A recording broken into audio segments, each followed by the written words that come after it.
Welcome or welcome back to my channel. I'm Hannah Blackwell, and today I finally get to announce Once Upon a Readathon Treasure Island.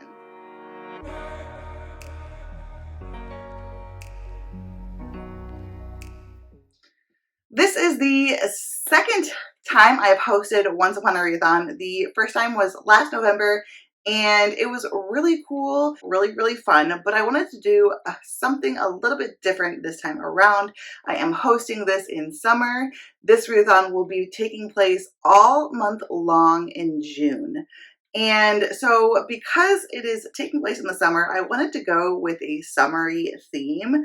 And this readathon is all about racing to the treasure at the base of the volcano at this island. So I'm going to tell you all about this readathon, a little bit about the backstory. Yes, I wrote you a fairy tale to go along with it, which I will read. And I'm really excited to get into this. If you haven't already subscribed to my channel, I would love to have you do so. Don't forget to click the like button and comment down below and let me know what team you choose. All of my social media is linked down below in the description, including my Goodreads, Instagram, and Twitter. And with all that out of the way, let me tell you a story. Once upon a time in the enchanted kingdom of Miriana, there lived a sea serpent named Zorelia. She had lived for centuries, aimlessly gathering treasures of gold and jewels that dropped from the ships that floated above. Believing that she was the last of her kind, she was sure that she would never feel the gentle tide of companionship.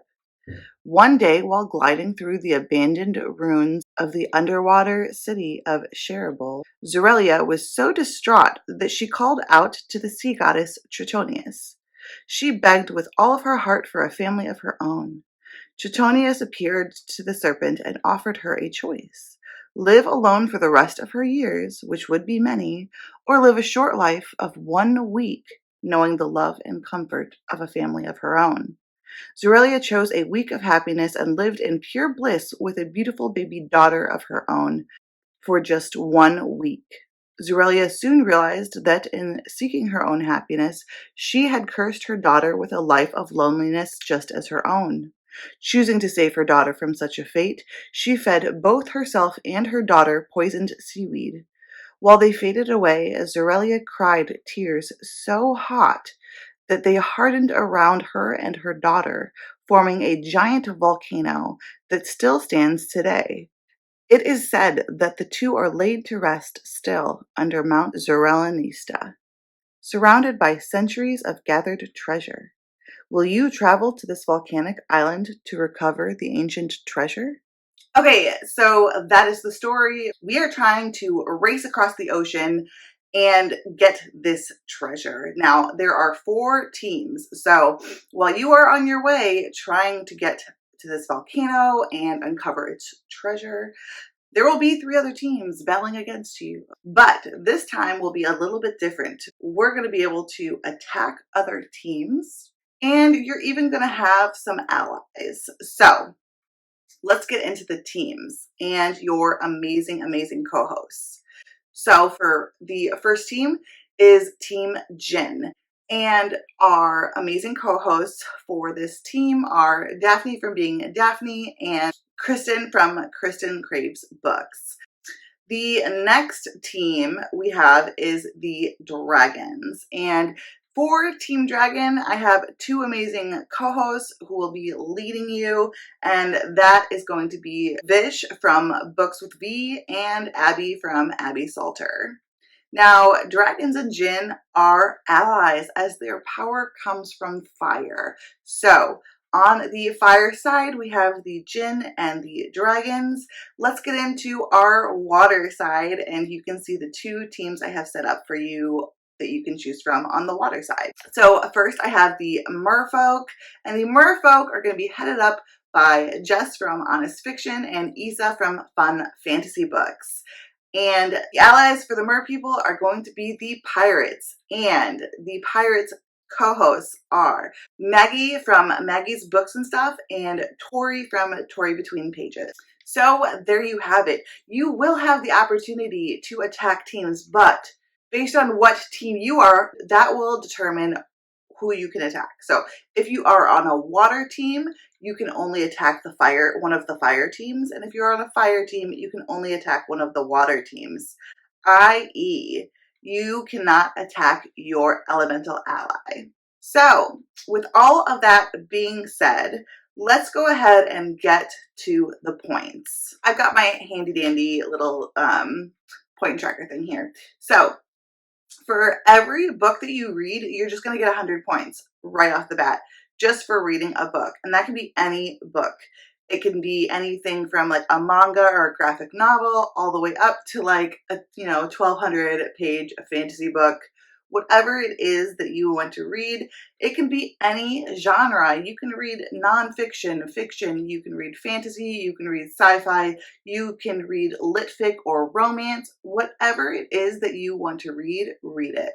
You can get an additional 50 points for reading a BIPOC author or LGBT author. You can earn an extra 50 points by reading a water setting. So if it takes place on a boat, if it takes place like at a lake house, if it takes place surrounded by water on an island, anything like that, if it takes place mostly at the beach, anything that really like the setting really incorporates water as like the theme of its setting. You can also earn an extra 50 points if you read a book that contains your mascot. So if you're on the mermaid team, you read a book that has a mermaid or a mermaid-like creature such as a siren or a half man, half kraken, that kind of thing, then you will gain 50 points. I'll get into like how I'm defining these characters a little bit later on in the FAQ section.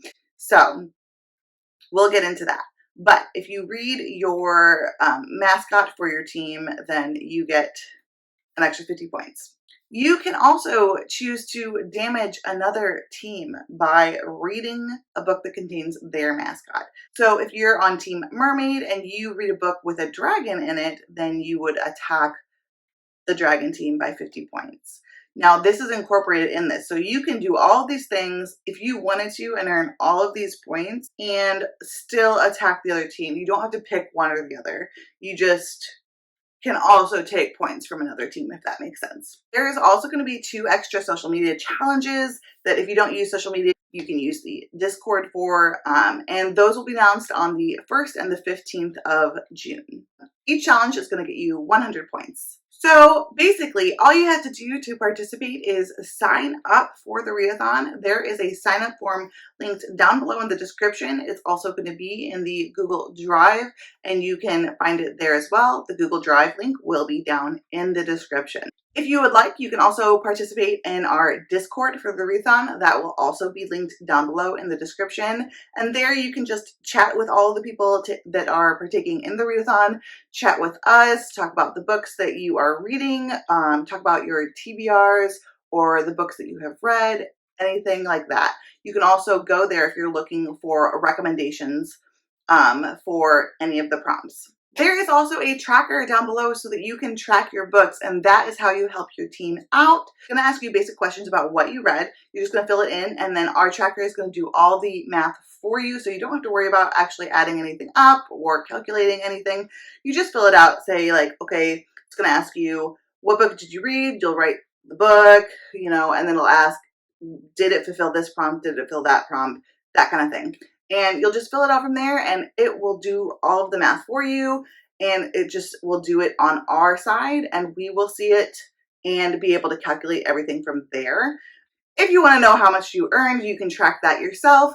When you do input a book, just make sure that you keep track of that yourself, whether it's like a note on your phone, maybe taking a screenshot, or making like a little note. I'm not going to have any proof of receipt for you. You just need to hit the enter. It will enter, it will say it was done. You're not going to get like a receipt for like everything you've read, if that makes sense. So if you want to make sure that you tracked a book, then you will just keep track of that yourself. So just a few final things. I'm going to go through some things that I think that you guys might be asking. First of which is, can I participate in my own time zone? Yes, of course you can. So if you are like in, whatever your time zone is, start then. We will probably be doing kickoff sprints. So we may start, a couple hours early. If you're participating in those sprints, maybe you can start a little bit early too. Otherwise, just go with what's in your time zone, what works for you. If you want to start from a certain time and end at a certain time, you just want to make sure it's exactly a month. We are not going to be like looking up behind you. So this is like totally on our system. So just be honest. Just, put in what you think is right, what you did, and we'll just go from there. The other thing is, how are we going to be tracking the challenges that I will be announced? Those challenges will be tracked on the book tracking form. So whenever you complete one of the challenges, you will then include it with your next book that you input on the tracker. So you will only do it one time. There's a checkbox that asks, did you complete did you complete like an Instagram challenge, or did you complete the secret challenge or whatnot? And you will check that off, but you do not check it repeatedly. You only check it for when you are tracking that you need the points for that one challenge. So just make sure that you only click that once for each challenge, and you'll enter that in with your next book after you complete that challenge. The winning team is going to be determined by average per person per team. And that's just like the most fair way to do it, because each team is not going to have like the same number of people. So it's going to be by average. Also, if you are seeing this and it is like mid-June or even late June or early June, whenever in June, you can still participate. Just go ahead and click the sign up form, fill out the sign up form, and start logging your books, and you can backlog books that you read that month already. It's never too late to join the readathon unless it's like after June. So a little bit about like what counts as what creature, right? So I want to be a little bit like loose with this, because a lot of books are, say, have dragons in them or are inspired by dragons, but they like to make it more unique. You have books that have like draken, and I would count those as dragons. Wyverns definitely count as dragons. Djinn, no matter the spelling or if it's a genie, that still counts as Djinn. And I also would count privateers as pirates as well. For mermaids, we're looking at basically like half fish, half human, right? That's what we're kind of looking at. So, if it's a siren or a mermaid or like a half kraken or a selkie, those things would all count as mermaids as well for this readathon. And that's the other thing. I'm not saying these things are these things, like a dragon's not a dragon, for example. I'm just saying it counts for the purposes of this readathon. And you don't have to pick your team right away. You just have to pick your team when you sign up for the readathon. So you can wait if you would like. That's just fine. And make sure to check out the Discord. The links sign up so you don't forget. Just make sure that you take a note that you signed up, because I may not be able to track that depending on how many entries we have. That can get a bit difficult. So just make a note, make a note for yourself that you signed up. And I just can't wait. We have so many co-hosts. This is going to be amazing. And finally, the last thing is, don't let me forget that, yes, I don't know if you can see it because I don't have like a mirror thing on my camera, but I have merch. So this is the Once Upon a Readathon t-shirt, but we have t-shirts and we have these awesome hoodies. These things are so freaking soft. And I was really happy with the logo and how it turned out. And it has a picture of the island there. And it says Once Upon a Readathon, June 2023. There's some really cool colors. There's hoodies. There are like crew neck type of sweatshirts. There's like razorback tanks, t-shirts, v-neck t-shirts, and all sorts. So I tried to make it as size inclusive as possible as well, and also get some good colors that would maybe have a nice contrast to the logo. And I think it turned out really, really good. So make sure to get the merch if you are interested while it's there. It will be obviously down by the end of the month of June. So make sure you get the merch if you want it. If you have any questions, just pop them down below or on the Discord. If you have a question, you can put it in the FAQ section on the Discord as well, and I will answer it, or one of the co-hosts will answer it, or one of the mods or whatnot. So with all of that said, I cannot wait for June. I was so unsure after November. I was like, should I not? But I knew I wanted to do another round of Once Upon a Readathon. It was a lot, but it was a lot of fun, and I think June is going to be a really cool time to do this, and I'm loving the summer energy of this theme. I think it's going to be such an amazing time. So I hope you join us for Once Upon a Readathon Treasure Island edition. I just am so freaking pumped. I personally am not picking a team. I will be reading as many books as I can that have these characters in it, and I think that's just extra fun this year. I'm not going to be in a team. I'm just going to be like surveying, and basically I'm on everyone's team, and that's going to be really cool. So if you have any questions, leave them down below in the comments. Let me know, what team do you think you're going to be picking and why? If you haven't already subscribed, don't forget to subscribe to my channel. Click the notification bell if you want to be notified every time I post new videos, especially if you want to be notified of all of the content for Once Upon a Readathon. Speaking of content, I'm also going to have the Once Upon a Readathon Twitter and Once Upon a Readathon Instagram linked down below. We are doing an Instagram this year as well, which is pretty cool. And so I'll have all of that, including my social media, linked down below in the description. Don't forget to click the like button. Until next time, fellow readers, keep reading and living your best life. Guess you're trying to stay strong and fake a smile until I look away. But I've known you too long, it hurts to watch your blue eyes fade to gray as you fade away.